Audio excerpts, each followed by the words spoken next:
Bogus खतांचा धंदा, शेतकऱ्यांना गंडा। बोगस बियाणांनंतर बोगस खतांचा साठा जप्त।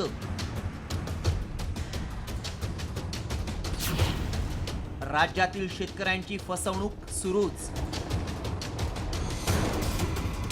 कृषी खात्यानं शेतकऱ्यांना पेरणीसाठी दिलेलं मोफत बियाणं बोगस निघालेलं असताना आता आणखी एक संतापजनक प्रकार समोर आलाय। नाशिकच्या कंपनीचा बोगस खतांचा साठा कृषी विभागाच्या भरारी पथकानं पकडलाय। मेसर्स गौरीझन सोल्युशन कंपनीच्या माध्यमातून मार्केटिंग केलेला बायो डीएपी खतांचा तब्बल 2.5 मेट्रिक टन साठा जप्त करण्यात आलाय। विशेष म्हणजे खत विक्रीचा परवाना नसलेल्या कंपनीचे मालक, मार्केटिंग अधिकारी आणि साठवणूक करणाऱ्या 5 जणांविरोधात तक्रारीवरून गुन्हा दाखल करण्यात आलाय। तर दुसरीकडे ऐन खरीप हंगामात पिकं वाचवण्यासाठी खतांची गरज असतानाच फसवणूक झाल्यानं शेतकरी चांगलेच संतापलेत।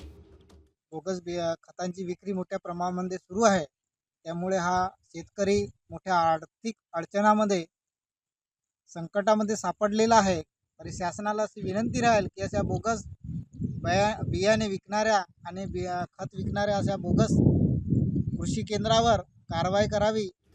राज्यात मोठ्या प्रमाणात बियाणं आणि खतांच्या विक्रीचे प्रकार समोर येत आहेत। बोगस कंपन्यांवर गुन्हे दाखल करून कडक कारवाई करणार असल्याचं कृषी आयुक्तांनी सांगितलंय। बोगस खतांच्या बाबतीमध्ये असं होतं की काही कंपन्या इटसेल्फ बोगस आहेत। आता ही जी भंडाऱ्याला जी घटना घडली आहे त्याच्यामध्ये असं दिसून येते की नाशिकच्या एका कंपनीकडून काही माल त्या ठिकाणी आणला गेला आणि विकला गेला, परंतु ती आपल्याच पथकाने ती तपासणी करताना त्यांच्या लक्षात आलं, ती थांबवलेली आहे।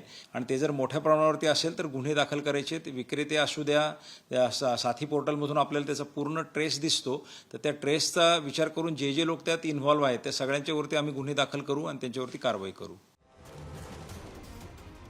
खरं तर खरीप हंगामाची तयारी अंतिम टप्प्यात असताना खतांच्या टंचाईनं शेतकऱ्यांची चिंता वाढली होती।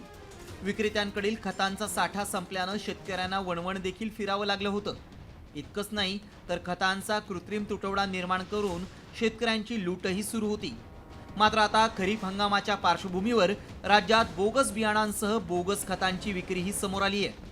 त्यामुळे अशा पद्धतीनं शेतकऱ्यांची फसवणूक करून त्यांना आर्थिक संकटात ढकलणाऱ्या बोगस कंपन्यांविरोधात सरकारनं कठोरात कठोर कारवाई करणं गरजेचं आहे। शुभम देशमुख, साम टीव्ही न्यूज, भंडारा।